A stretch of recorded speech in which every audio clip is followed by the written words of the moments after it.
sauvage. Là, vous voyez, il y a plus d'une centaine d'éleveurs qui sont là pour dénoncer les attaques de loups qui sont de plus en plus fréquentes, x2 en 4 ans, c'est quand même considérable. Est-ce que vous comprenez leur colère? Oui, alors le métier d'éleveur, pas berger, hein, éleveur est devenu un vrai drame aujourd'hui. Mais on compatit, c'est horrible ce qui leur arrive. Mais il ne faudrait pas se tromper de cible, ce n'est pas le loup. Vous éradiquez les loups comme ils en rêveraient, leurs problèmes financiers seraient toujours les mêmes. C'est ça le problème. Vous savez que par exemple l'élevage des brebis, dans le Poitou, s'est effondré de plus de la moitié. Il n'y a pas de loups là-bas. Et dans le Mercantour, là où il y a des loups, il s'est effondré que de 20%. Je vous interromps. Déjà, première chose, ils ne réclament pas l'éradication des loups, seulement qu'on en tue un peu davantage. Et oui, c'est une manière. Enfin, ils demandent l'éradication. Enfin, ils demandent qu'on prélève les loups dans les régions d'élevage. Comme la France entière est une région d'élevage, on les a fait fuir même en plein parc des Écrins, ce qui est censé protéger la nature.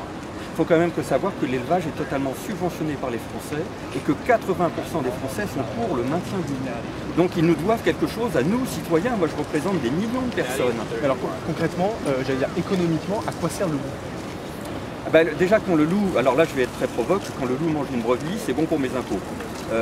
Parce que justement l'élevage est subventionné.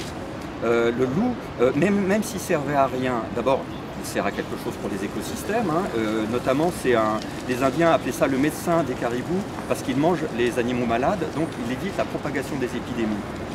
Comme tous les prédateurs, le loup a sa place. Hein. Mais en plus, même s'il ne servait entre guillemets à rien, nos légendes, qu'est-ce qu'on raconterait à nos enfants, le petit chaperon rouge et tout ça, c'est le loup, c'est notre imaginaire, c'est fort. Si nous, aujourd'hui, au XXIe siècle, on n'est pas capable de supporter 300 loups alors qu'il y en a 2000 en Espagne et 2000 en Italie, qu'est-ce qui se passe ici? Alors, si j'ai bien compris, ils se reproduisent extrêmement vite, hein, je crois que c'est 20%, il y a 60 nouveaux loups chaque année, si j'ai bien compris. Et puis les chiffres sont là tout de même. Les chiffres de la FNO et alors, de la voilà, alors, je vais vous les donner. Voilà. D'après eux, 8000 victimes de loups depuis le début de l'année. 8000 et c'est x2 par rapport à il y a 4 ans. C'est considérable pour leur élevage. Vous comprenez qu'ils soient là ce matin et qu'ils n'en peuvent plus, simplement? Non, ils n'en peuvent plus. Mais il faut dire par exemple qu'il y a 500 000 brebis qui sont brûlées chaque année, des brebis de réforme. C'est-à-dire qu'elles ne font pas dans le circuit de la viande, elles sont brûlées. Toujours pareil avec nos impôts, parce que la viande c'est pas fait pour la brûler. Hein. Donc 500 000 brebis qui sont brûlées chaque année. Il y a une petite mouche qui est responsable d'une maladie qui s'appelle la gloutongue, la langue bleue, qui fait des dizaines et des dizaines de milliers de victimes chaque année. Le loup, c'est rien, c'est peanuts, c'est même pas 1%. Donc, José Bové dit, le loup, c'est la goutte qui fait déborder le vase. Alors, occupons-nous du vase et arrêtons de focaliser sur la goutte. Alors, pour la dernière question, concrètement, si c'est pas le loup, le problème, c'est quoi?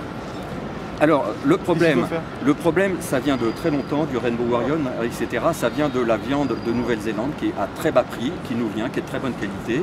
Et on mange la plupart du temps du mouton de Nouvelle-Zélande. En plus, les gens sont de plus en plus végétariens. C'est vrai, il y a 2 millions de végétariens quasiment en France. On mange de moins en moins de viande rouge. Donc tout ça, ce sont des vrais problèmes. Et c'est de cela qu'il faudrait parler. Et les éleveurs sont totalement manipulés par leurs syndicats. Ils ne sont complètement focalisés que sur le loup. Mais le loup, c'est rien. Encore une fois, c'est rien pour leur problème. Et on vous a bien entendu. Merci beaucoup.